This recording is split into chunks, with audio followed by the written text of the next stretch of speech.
everybody, it's Claire here from Sewn by Claire, and today we're going to carry on with making the Meadowsweet suit, just making sure I've got my words right, the Meadowsweet suit for Bramble Bear.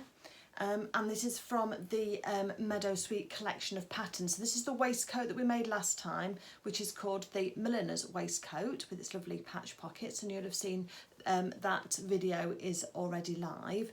And then now we're going to use the same pattern pack, which is the Meadowsweet pattern pack from Cool Crafting, and I'll pop their details up here so you can order yours if you want to. And what we're going to be making this time is the trousers. Let me get the right page. Ooh. So it's these trousers here which match the waistcoat. So they've got this lovely pleated front, and then they've got turn-ups on the bottom, and then they've got an elasticated back to them. Now, I want to say a really big thank you to Linda Lowe for sponsoring the purchase of the Meadowsweet pattern pack for me, because that has enabled me to bring the old school house dress, which I've already done a video for, which is this one here on the cover. And I've also done one for the pinafore, which is on the back here. So if you're interested in those other videos as well, or you're thinking that it's only got the suit that I'm doing this time, then I've already done those videos and they're live on my YouTube channel already for you. But today we're going to be making those. Now, if you have been following along either in the Luna Lapin Facebook group, there's over 17,000 members in that group, so it's a very active group. There has been some talk about the fit on the Meadowsweet collection, and indeed when we made the old school house dress, then I needed to alter the underarm and the sleeve because it was just a bit too tight on Bramble, and I helped you make those alterations there. Likewise with the Milliner's waistcoat, we made a toile and we then altered the pattern to accommodate for the extra, I'm going to say girth, but it was just to make sure that it sat nicely around the tummy for Bramble. And I do think that if you hadn't made those alterations, depending on how many pies your Bramble has eaten, then you may well have come unstuck with that. So hopefully, because I've made the toile, then you've not got to. And I'm using that same principle now with making the trousers, because I have gone ahead and used our delightful batik fabric, which I don't really like very much, but it's there. It's just perfectly for toiles. And I've already made up these trousers so that we could try them onto Bramble and just see how they were going to look. I didn't bother putting the turn-ups on, but you know, that's a finishing touch that we can do and we didn't need. Because not only are they tight on the waist, and there was no need for any elastic at all in the back, the tail position as well for Bramble was in the wrong position, that's left at the gap. So I'm actually going to eliminate that gap for Bramble. I think it's, for me, I just think it's more relevant if you're making it for Flora, or a version of Flora, which is the larger Luna Lapin, and you wanted to let her little fluffy tail stick out, then you could well reinstate that. But I'm going to, I'll hopefully remember to talk about what to do with the gap, but if I don't, then I'll jump in at the end. But yeah, so I've made the toile. So I'm going to try them onto Bramble now to show you, because and I'll give you some measurements so you can measure your finished Bramble in order to see, because the bouclé's got some stretch to it, the fabric the Bramble's made from. If you're making Flora from linen, you may not need to do these alterations, but at least if I've measured, then you'll have some idea as to whether or not you will need to alter your pattern. And indeed, we're going to go on and talk about those pattern alterations that I've made. So don't worry, we're going to cover all of that. But let me just pop these trousers onto Bramble, and then we'll talk about some. Let's do the measurements first while Bramble's not got anything on, and then we can then look at that and see where we are. So if I measure around Bramble's tummy, about where I would expect the trousers to sit, which is about there, I'm at 14 inches, which is 35 centimetres. Okay. And if we go a little bit lower down, so do a pseudo hip sort of measurement, and just going across where the buttons are, because obviously that's probably round about the widest point, then we're looking at 42 centimetres, which is 16.5 inches. So just measure your Bramble and find out, because whilst this one here on the tummy is 14 inches, then the second one that's not got his legs on yet, because this is the one that's being made for my friend for a gift, is actually slightly bigger. And that's what I mean, it depends, yeah, so this one here is 14.5 inches, maybe even, well actually 15 inches, difficult to tell without the legs on, but yeah, 15 inches. So that's what I'm saying, there's going to be some natural variation with depending on how full you stuff your Bramble Bear. And so if you use those measurements to find out, if your bramble is skinnier than mine and is not stuffed as well, then you may well be able to get away with the pattern without it being altered, because the waist on the pattern when this garment is finished is 14 inches exactly. But that, for me, my bramble's 14.5, don't forget, I think that was one of them, 14.5. But the whole idea is that they've got some give, and when I turn the camera down so you can see how the toile fits, then you'll see, hopefully I'll explain why I've decided to add some extra width in there, so that you then can choose what you want to do. The other thing that I've done is I've taken an inch out of the bramble's legs for my friend, but I did the original ones at the original length, which I think are probably quite long. And so again, that's going to play a part. But for me, I don't mind if the trousers bunch up a little bit on the legs, because they tend to ride up when you sit your bramble up anyway. And because he's got reasonable sized feet, then I don't think those trousers should come over the end. But we'll find out at the end anyway. You know, I'm always honest about these things, and talk about what we can do to change things if we need to. Okay, so this is future me just popping back to show you the finished trousers. And here they are. So with that extra room that I'm going to be showing you how to put in the front, and the extra room at the back there, then the trousers have got a little bit more room inside them, so they fit a lot better, and we're using that elastic along the back. The length is fine on them, as I thought it was, and I do just think that they're slightly more improved than the original toile, and hopefully you can see that there is more room on the side here.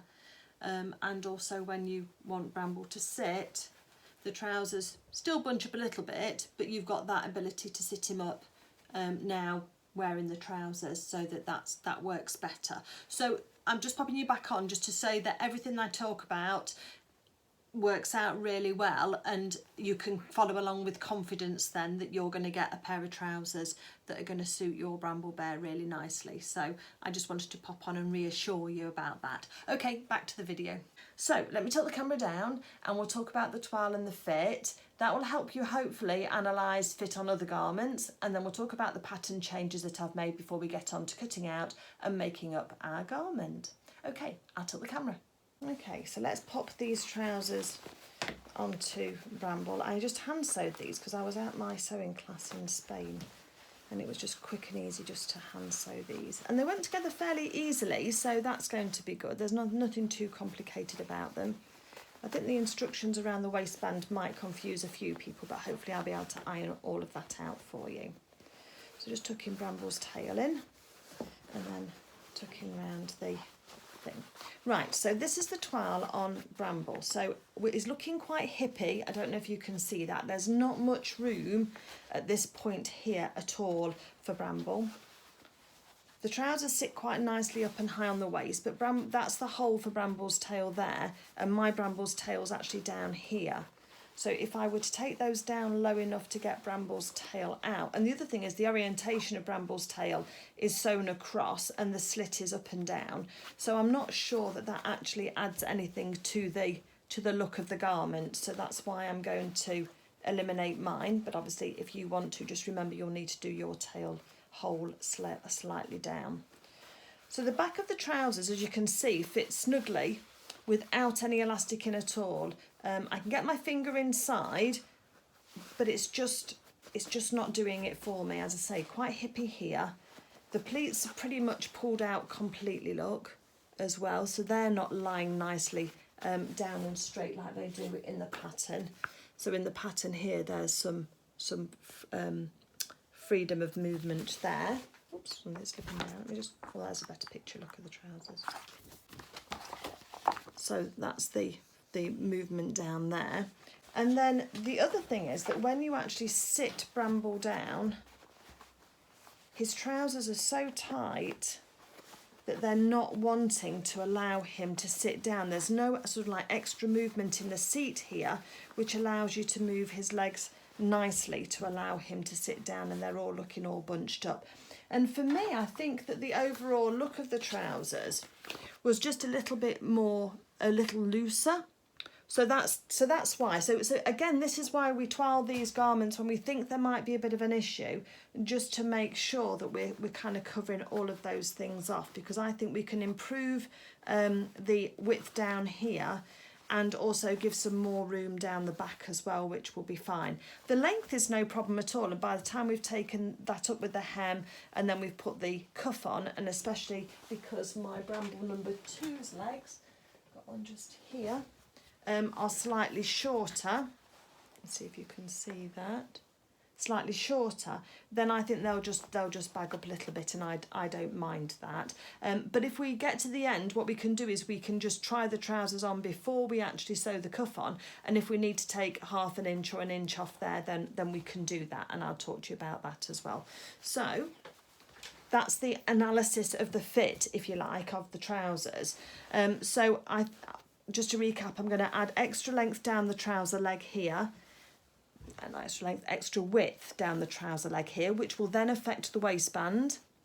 And then I'm going to put extra length down the back here, but this is a grown-on waistband, so we won't need to alter the waistband there. But it will give us the opportunity to have a little bit of elastic in, which will give him a little bit of more room in his bottom area for sitting down, and should just make all of this just to sit a lot nicer, because at the moment the trousers are making him want to go straight rather than him sit up nicely. Okay, that's it for that. Let's talk about the pattern. Okay, so when you actually make these trousers, there are 4 pattern pieces you need. You need the front, you need the back, you need the front waistband, and you need the turn up. Those are the 4 pieces that you're going to need. So the first thing that I've done is I've traced all of the pattern pieces off. You know that I talk about tracing them off so that you keep your master pattern sheet intact, and that's really the very best way of working with these. You can use greaseproof paper, or you can buy tissue paper from art supply shops or online. Doesn't have to be a lot of money. And you can also use non-fusible woven interfacing as well if you wanted to, just to lay over and just to trace over. I know some of my followers do that as well. So what we've done first of all is, what I've found is there is a dotted line down the middle of the pattern for the front. So I'm working with the front piece first, and that dotted line is to indicate where you're going to iron in a crease. But what I've done is I've split my pattern in 2 on that point. So if you can see, I've got 2 points here. But before I've done that, I have just put a little mark with pen across that line, so horizontally across that line. Hopefully you can just see that little line just there. It's just there. And then I've done one at the top as well. And what these do is when we're spreading a pattern out, it helps us make sure that we've got the same match point at each point. So all I do is, before I cut this out, do a quick line across in 2 places, and then I've split this pattern piece in half, and I've split it in half completely. So what I'm going to do now is, I've got a separate piece of paper here, and because I've already had a little bit of a practice with this one, what I do is I make sure that it's big enough to have my extra amount, and what I've added is I've added 2.5 centimetres, which is 1 inch on the front here. Now, because we're working with half of the front, so the pattern piece is for half of the front, because this is cut 2, that will add 2 inches to the actual pattern itself. Now that might sound like a lot, but I think that the trousers can take it. So we've got to just bear in mind that as we work through this, I will have put a note on the screen here if I think at a later date that's too much, so that you don't get all the way to the end having done that and then find it's too much. So to just keep an eye on the screen, because I will have put that up. But for now, I'm going to put 2.5 centimetres in, which is 1 inch. So all I do first of all is I overlap my pattern piece. Let me just get some sellotape. Should have had that ready. And what I'm going to do is I first of all start by just taping some paper underneath the pattern piece, just long enough just to be able to keep that down. It's all like a Blue Peter moment, this is, isn't it? But if you can learn how to alter your patterns, and it really does open up your world, because you can add extra width, extra length, and all of these pattern alterations are very similar to if you were dressmaking. So again, it's just understanding what you can do in order to make the pattern fit you. In this case we're getting it to fit a character, but all of the steps are the same. So then what I do then is, at the point where I had my line, I now extend the line across to give me a wider line at both points. So I've just taken that mark that I made first off, and I've extended it across on my piece of tissue paper that I'm using. And then what I do is I take my tape measure or my seam gauge, and I measure across at the top the amount that I want to increase by. So in this case, I'm increasing by 1 inch, and then I will put a mark at the top so that we've increased that by 1 inch. Yep. And because the rest of the legs aren't too bad, I'm actually just going to take it down to almost nothing at the end. I think I just did about 1/4 inch. Yeah, I just did 1/4 inch at the bottom. So I've got a little mark at 1/4 inch down the bottom here. So what I do then is I look for my marks, horizontal marks on my pattern piece, and I now, having got my line at the top there, I put the top of the pattern, well, I mark up the horizontal line first, but then at the same time I'm just opening out, just spreading out this top pattern so that it all matches up. So I'm matching up the line going across and the line at the little 2.5 centimetre mark at the top, and I'm going to put the piece of sellotape on there, and then I'm just going to follow this down to the 1/4 inch at the bottom, which is 1/2 centimetre, isn't it? And I'm just going to put some tape down there, just making sure that the lower horizontal line that I did also fits. So let's put a piece of sellotape down to hold that, and then a piece in the middle. There's my toile gum, and it's going to keep that same line of the crease the same for the pleat that we've got going on inside these trousers. So what that means is that now, so I'd gone through the line, the dotted line that had the cross at the top, and then we've got a dotted line with a dot at the top.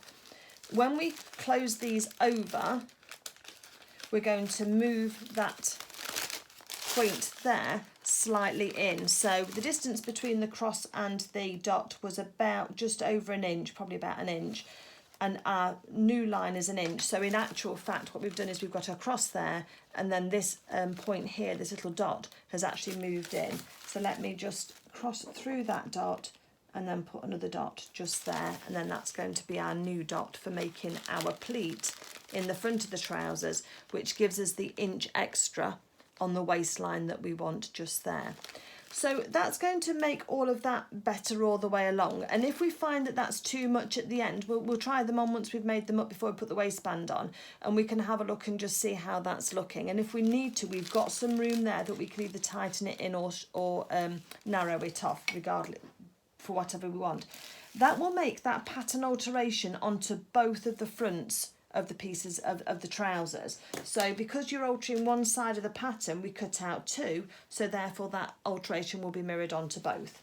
Okay, let's go on to the front waistband first, because we've altered the front of the trousers. So let's just keep ourselves all nice and intact. So let me take my pins out, because I was working on this before. So the original pattern piece is just a rectangle and looks like that. And because we've added 2 inches to the front of our trousers, we need to add 2 inches to our trousers on the front. The other thing that I think when I was doing the toile as well is that there wasn't a lot of room on the sides here as well. And I followed the right seam allowance, so therefore I added a little bit extra as well, because we can always take that off on the sides if we wanted. So I actually increased this by 7.5 centimetres, just to give us that extra leeway. So again, I took a spare piece of paper, I measured out our 7.5 centimetres, and I did a line. and then join that line up to make sure that was straight, using the sides of the pattern piece. Because it's just a rectangle, it's fine. And then what you can do is you can use the edges of the rectangle as your straight line going across. So your horizontal line, just to make sure everything's straight. And then you add your piece of paper in and you tape it down. And then we take the other end, piece of tape ready. We're going to line that up with the start and stop point and the 7.5 mark that we had, and then we can then just tape that piece on as well. So we can then just true this up with a ruler just to make sure that we've got everything straight, and just make sure that that's all straight, because that's just a straight rectangle, and that will be your pattern piece then for the front of your trousers. So that's the front of the trousers altered now. Now, the next piece that we're going to be altering is the back of the trousers, and we're going to do pretty much the same thing. So let me just take my pins out for where I was altering it before, just to make it temporary so that I could show you guys what I was doing. So again, we have got the trousers here. This is the back of the trouser, and you'll spot that there's a grain line on this trouser pattern, and that's a double-ended arrow, so an arrow top and bottom. And you know I like my grain lines so that we can get our fabric all lovely and straight. And so what I've done is I've dissected this pattern piece. I've just elongated it down to the hem and taken it up to the waistband in order that then we can spread this apart. Now, I've not added any extra onto the bottom, so that is actually still joined together at the bottom there, and it's created this little hinge. So what I've done here is got my little scrappy piece of paper, which goes behind. And just make sure it's big enough to span the gap you want to add in. And then I have then added this piece of paper at the top. Because it's hinged and we've got the arrow marks of the grain line, I haven't put the horizontal lines across, but you could do if you wanted to, so don't worry about that. And then I'm just going to stick this pattern piece down onto one side, all the way down at the bottom. Just put 2 or 3. You don't need to stick it all the way down because you can work with it, but just a couple of little bits will just help you just hold it steady. Because then what we're going to do now is we're going to measure, and I've added an inch at the top here as well, which is 2.5 centimetres, and made a mark, which is just here. And then what we can do is keep making sure the pattern pieces stay straight, is we can then pop that waist point again onto that point just there, make sure it's all nice and straight, and it is. And then we can then add our tape. You can just put weights on this if you've got any pattern weights or anything, just to hold it steady for you whilst you're manipulating your pattern. Let me just spread that. So that's 2.5 centimetres there. So in total, because this again, you cut 2 of this, so this will add 2 inches onto the back of the trousers, and we've added 2 inches onto the front of the trousers. But remember, with the front of the trousers, we'll also have added some, and the back, we've added extra width across that hip point, which was really tight, and that's what we wanted. And on the front here, we're going to be able to just deepen that pleat if we need to. And on the back here, this is all gathered up with elastic, so we'll be able to gather that in and just give him some more room. We don't want him to have too baggy trousers, but we do want him to have some room to sit down. So let me just take this down as well.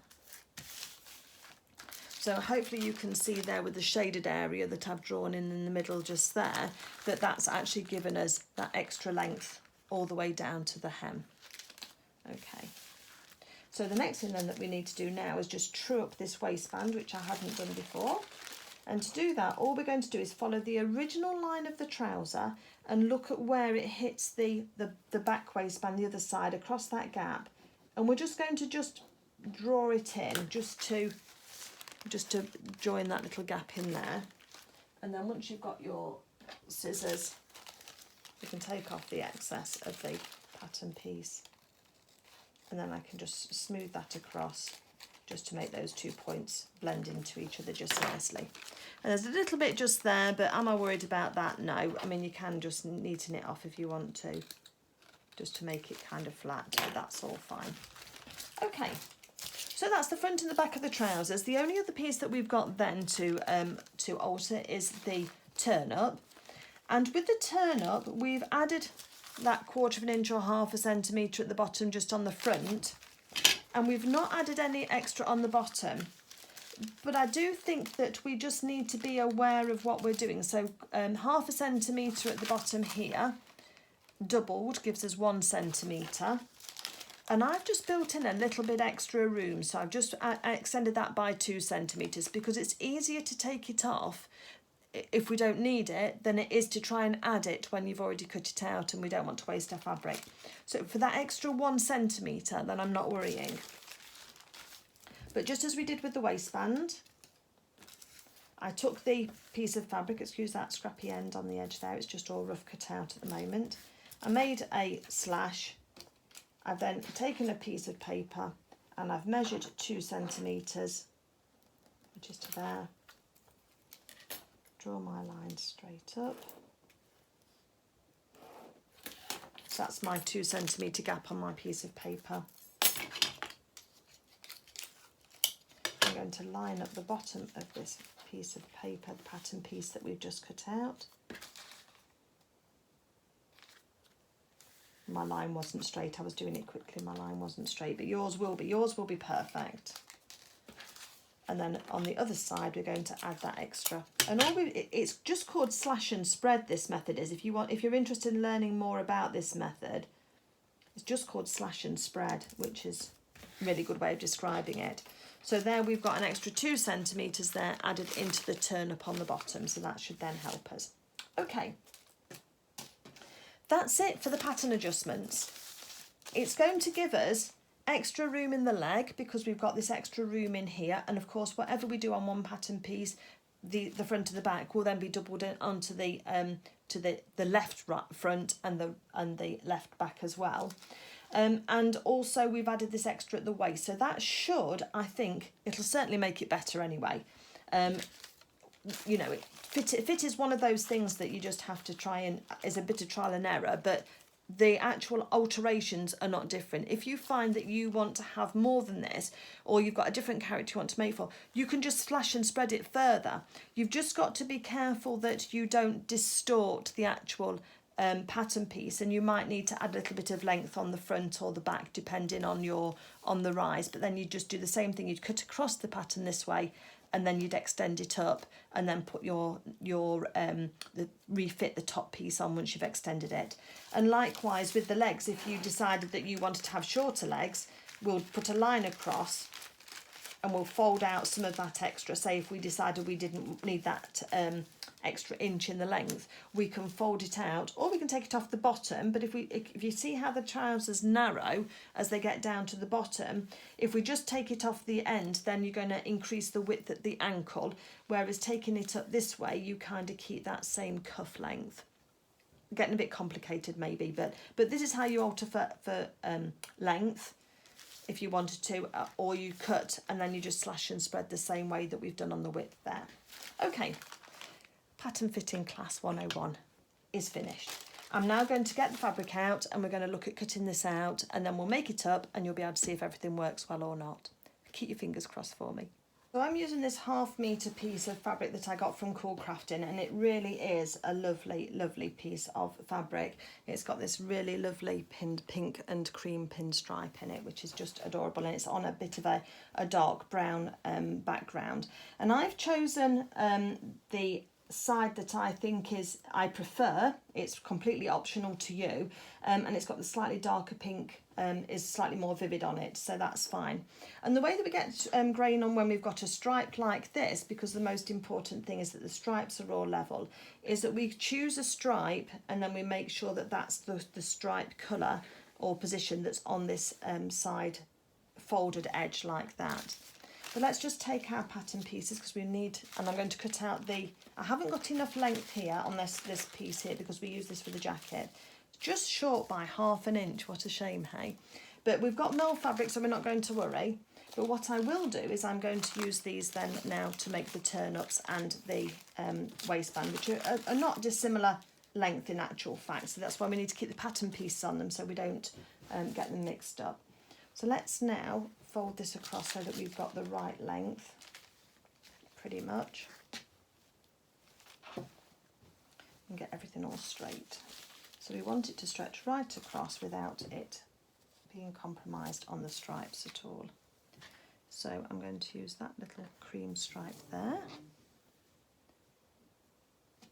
And then what I tend to do is when I've got it into place, I'll just put a pin in at the top and at the bottom just to start and hold that in place.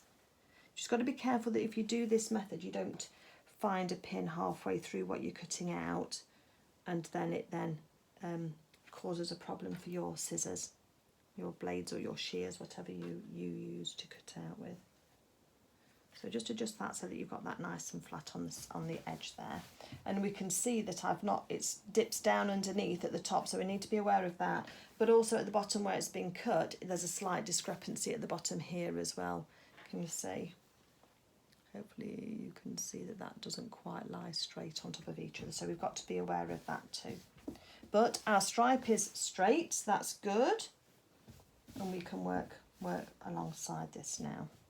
Okay, so the first thing I'm going to do is I'm going to start at the bottom here because that's going to make sense to me. And allowing for the bit at the bottom where it's not quite straight, I'm going to pin my pattern pieces on. I've got my straight edges on the straight of grain with the stripe. So I'm confident that that bit there is going to be straight. And I'm not pattern matching this to the bottom of the trousers because I think that that's going to be asking a little bit much and it's going to change as we go down. So for me, I'm just going to keep the fabric actually, I'm not going to pattern match it. If you've got a plaid or something like that, then you might want to do that, but just match your centre front with the centre front of your trousers or where that pleat is and you should be about right. So that's one piece on there. So let's get our second piece on here. We can put them pretty much right up to each other.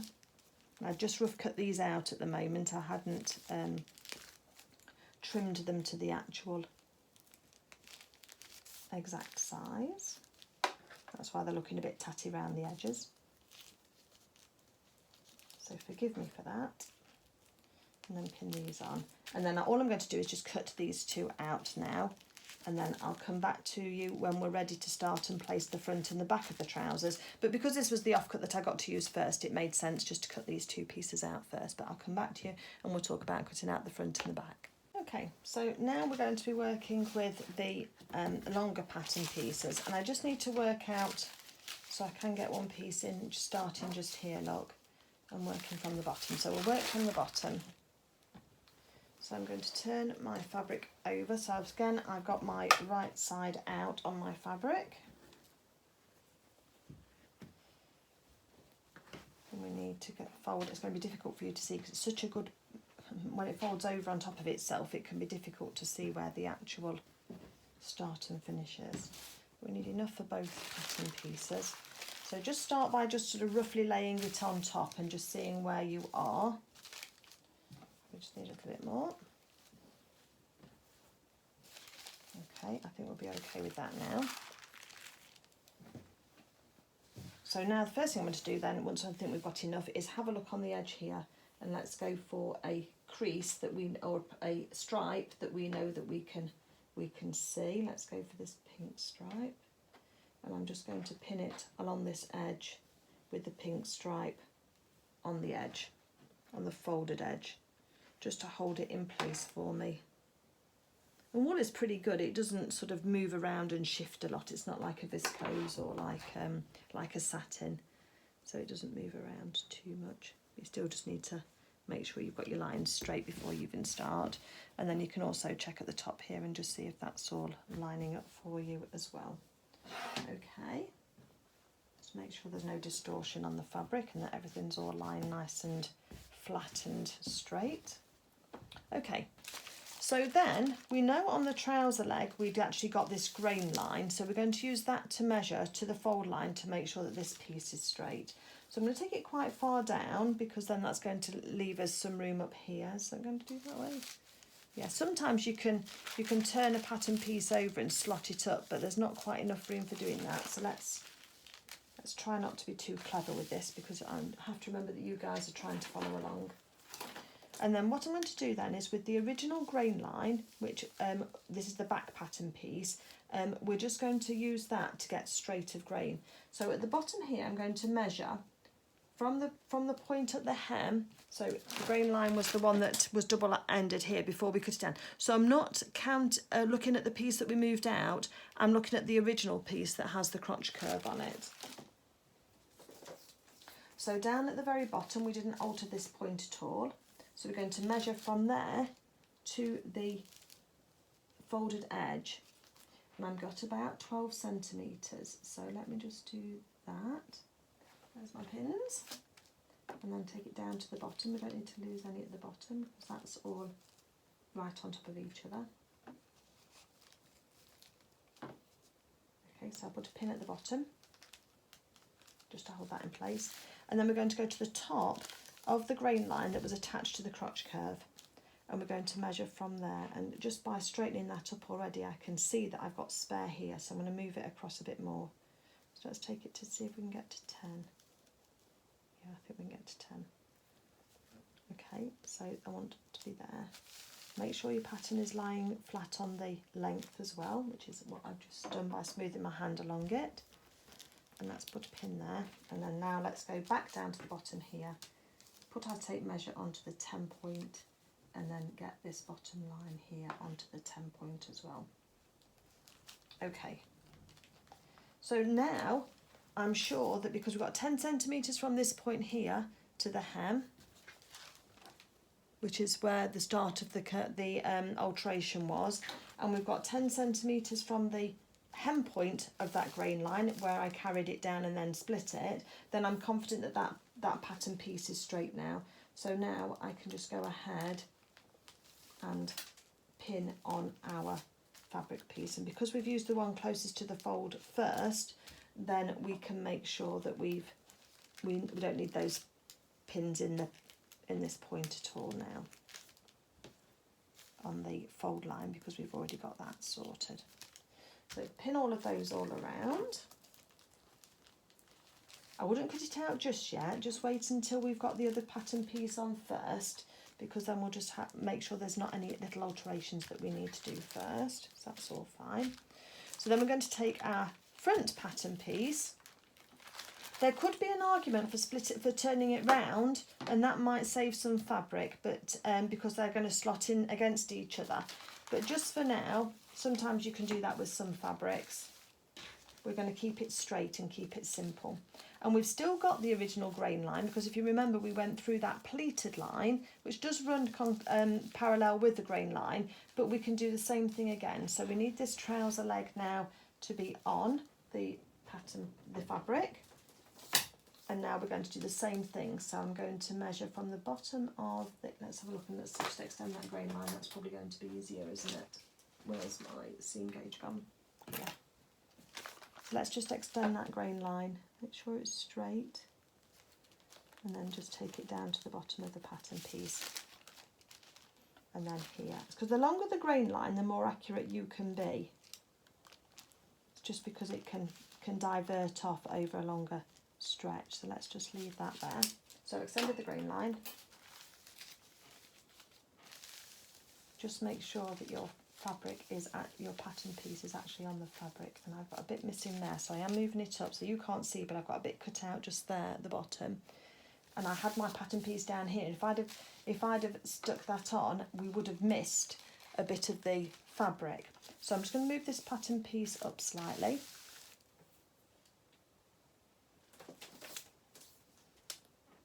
Making sure that the crotch point isn't in trouble. Let's do the top, let's measure at that point first, because that's the widest point. So from the grain line to the fold, and I can make that into 29 centimetres for me. So again, grain is one of those things, especially on a tailored garment, you really do want to try and get your grain line straight. It's a really good habit to get into. Yes, it does take a little longer, but overall it really does help make your finished garments better, especially when you are dressmaking for adults or children, which is what all of this can lead on to. So it is worth getting into a good point just now. So that's got that line down at the bottom there, and then let's just check here to the edge. Yeah, 29 again. So now I'm confident that this piece here is straight. So I can now go ahead and pin this in place, and then I'm going to cut it out. Now, because we're cutting out on the fold, our fabric is double, we're going to get a left and a right for each piece. So that's exactly what we want. If you're cutting your fabric out singularly, you might well be able to juggle it and save more fabric. But just remember that each pattern piece needs to be turned over to give you a left and a right, especially if there is a difference between the right side and the wrong side of your fabric. Otherwise, you'll end up with 2 left and 2 right, and Bramble won't have any trousers to wear. So we don't want that to happen to you. Okay, I'm just going to carry on pinning these in place, making sure everything's all perfect, and then I'm going to come back to you when we've got these cut out, and we'll mark our notches and get working with our trousers. Okay, so the first thing I'm going to look for is any notches or any markings that we need to transfer onto the pattern. The first one is on the turn up, there's a little notch on each of the short sides, so let's just notch that through, and we just put a little snip in the fabric between both parts of both pieces of fabric, because it's on the double, at that notch point, just by a small amount, a few millimeters, just enough so that when you look from the other side you'll be able to just see that little notch, that little cut. We've also got one, if you are putting a tail hole in yours, then you've got 2 little notches on the back of the trousers here where you're going to be putting through your tail. But as I said, and I'm not going to do that because I don't think it works very well for Bramble, but it's a personal choice. So if you want to, you'll need to snip through those 2 in the same way. But there's nothing else on the back. There's nothing else on the front waistband. We've got a dotted line for stitching up, but that's fine. We don't need to worry about that one. And then on the top here, we have got a couple of places where we're going to make a tailor's tack. And you know that I love my tailor's tacks. So what we're going to do here is we're going to mark, first of all, where we cut down that line in order to extend, we're going to put a first tailor's tack on the mark of the cross. And that's on the side closest to the crotch curve. So I'm just going to take a stitch north to south with my double threaded piece of thread, just a contrast colour, and I've left a tail, but I've not put a knot on the end. And then I take a bite of my fabric east to west, just hold on to that tail, didn't I, by mistake. And what you should be left with is, if you'd have done it right, like I didn't do the first time, but you need your little tail, and then you need a loop that's about the same length as your tail. That's mine. And then you're going to cut off with another tail. So in the end, you end up with this loops, these strands of thread, and then what you're going to do finally is cut through the loop that you had, so you've got all of these loops of thread. But if you look on the other side, you've got a mark perfectly placed on top of each other, so that works really well. And then we're going to do the same on the other side now, but where we had the original dot, we're actually not going to use that. We sort of move that across to give us this dot point down here for this crease, and we're going to keep saying sorry, I do apologise, I'm thinking while I'm talking, is we're going to put another one where the other side of the cross was. This is bearing in mind if you have spread yours by an inch like I have. Just exactly the same, leave a tail, then do a loop, and then leave another tail, and then cut through your loop. And that then has marked those 2 points for us on the back there, but also on the front here. So the final step then when you're making your tailor's tacks is you loosen off your pins, put those out the way, and then you're going to then ease your pattern piece away from your fabric, but hold on to your threads as you go, just to make sure they don't pull out with your paper pattern. Sometimes they do, especially the sellotape in the way.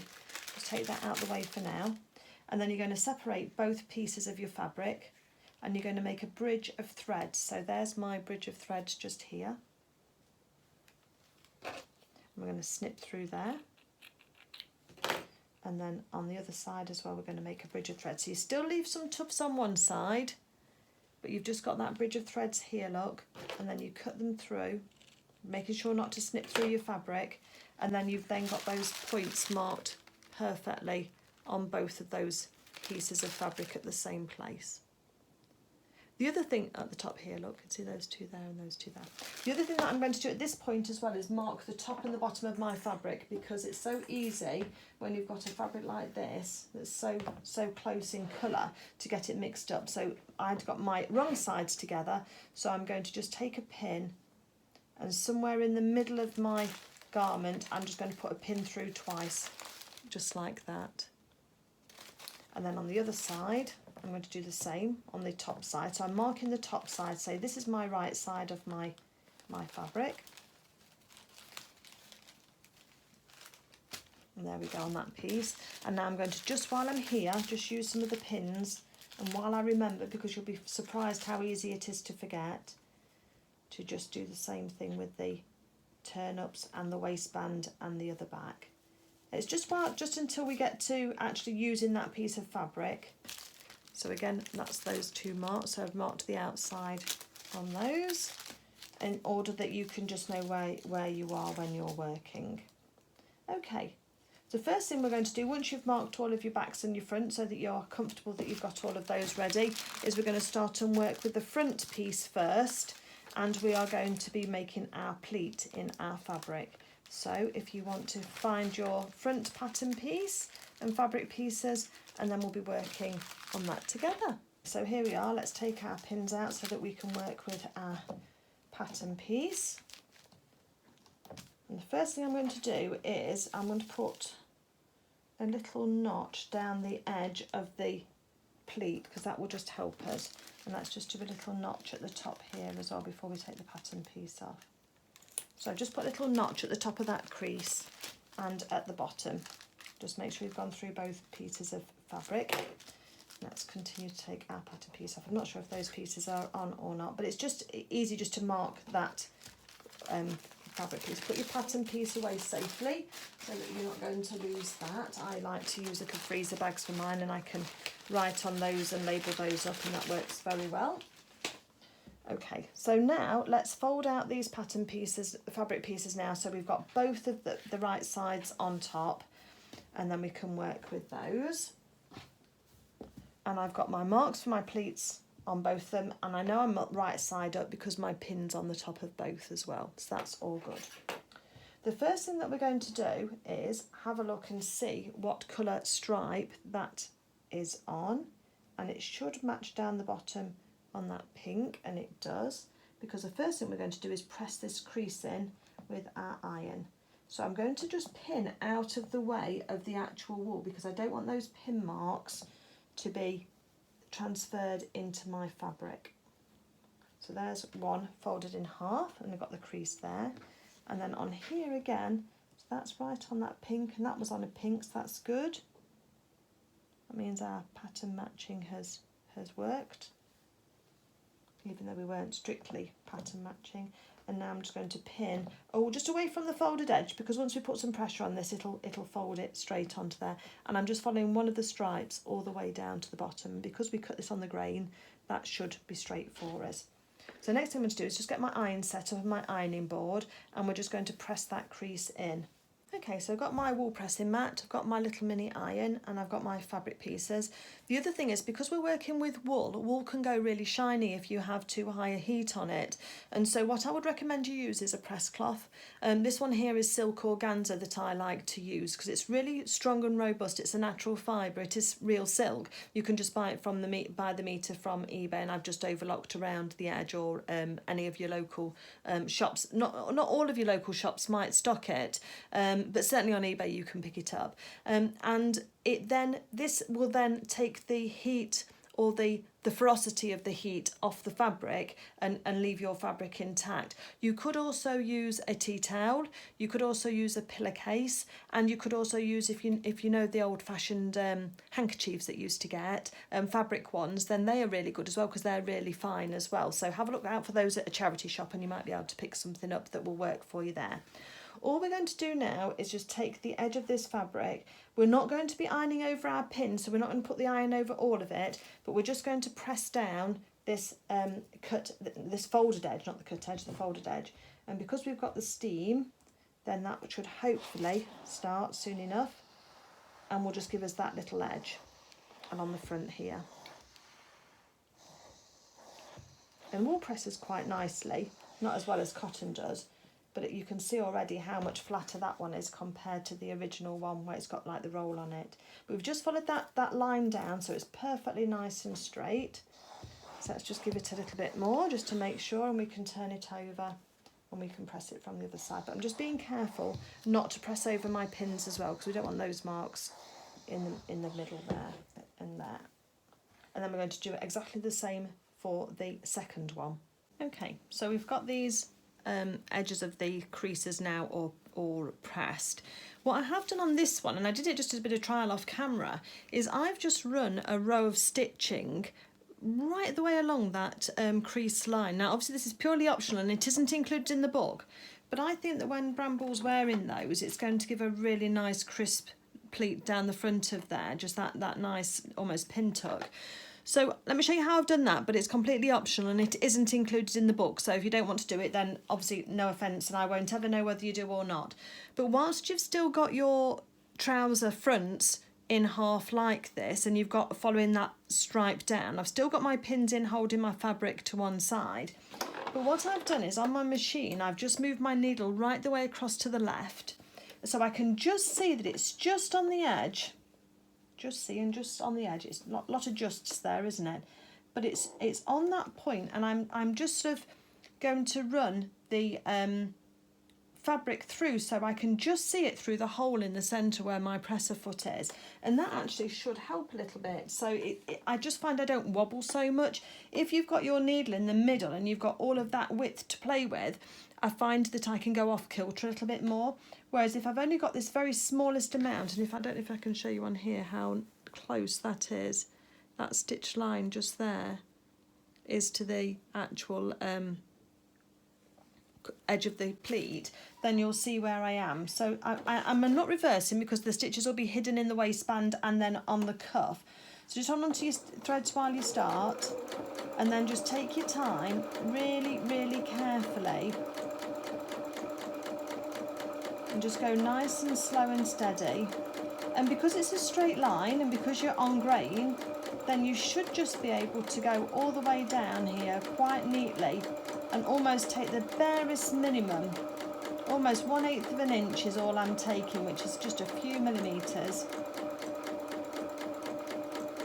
Try and keep it straight. And then I'm just going to run off the end at the bottom. And it's just given that little, it's right on the edge, right just in there, and it's just given that real almost perma crease. It depends if you like that kind of look or not. We know I like the formal clothes, and with the waistcoat I think that'll look really nice, but it's just given that crease look that's just going to stay there. So because it's stitched in, it won't ever come out now, it's going to stay there. The next thing you want to do then is to get your tacking needle and thread. I've got some blue thread here. And what we're going to do then is we're going to take our crease away from the crotched edge here, and we're going to fold it over until the crease is on top of that line made by our tailor's tack. And then I'm just going to sew that, give a couple of stitches in that just to hold that down in place. We'll take these out later, so it's just a hand sewing needle with some tacking thread in it. I usually use another colour so that it's nice and bright.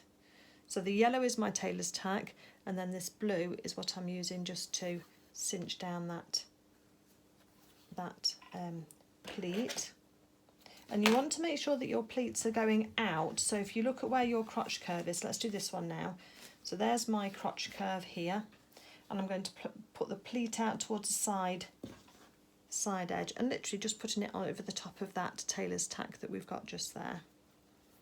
Then I put a couple of stitches in. I do come down lower than the actual tack is itself because it's just going to be held in by the waistband, but I think if you go down a little bit lower than you need to, so I'm probably going down about 1 inch with my tacking stitches, and make sure you go through all of the layers, then it just means that it's going to hold that tack in place and just hold it down for you so that it's not going to fold backwards at all. Okay, so there's our two trouser legs, each with their pleat down the middle. It's difficult for you to see in the light, but hopefully you can see. One's going to the left and one's going to the right, so when he's wearing them, they're opposite sides. You don't want them both going to the left or both going to the right. And then the next thing we're going to do now is we're going to flip these over so that they're right sides together, and we're going to match the waist seam and put a pin in. And then we're going to go down and match the crotch seam, which is right in the centre underneath at the top of the legs, and then we're going to just match that curve. So that's all nice and neat. So we've just got 3 pins in there, and we're just going to sew this down now. I think I used a 1 centimetre seam allowance, I think, on these trousers. Let me just have a quick look and work out what I did, because obviously we need that to be about the same. Yeah, 1 centimetre. So let's do the same on here. So I'm using the marks on my machine bed to be able to follow this. I need to put my needle back to where it was. 3.5, and I'm on a 2.2 construction stitch length. Just reverse at the start and the stop and take your pins out as you go. Needle in our work, and then we're just going to gradually follow this down. And we'll start to curve round as we need to. Stop to take your pins out.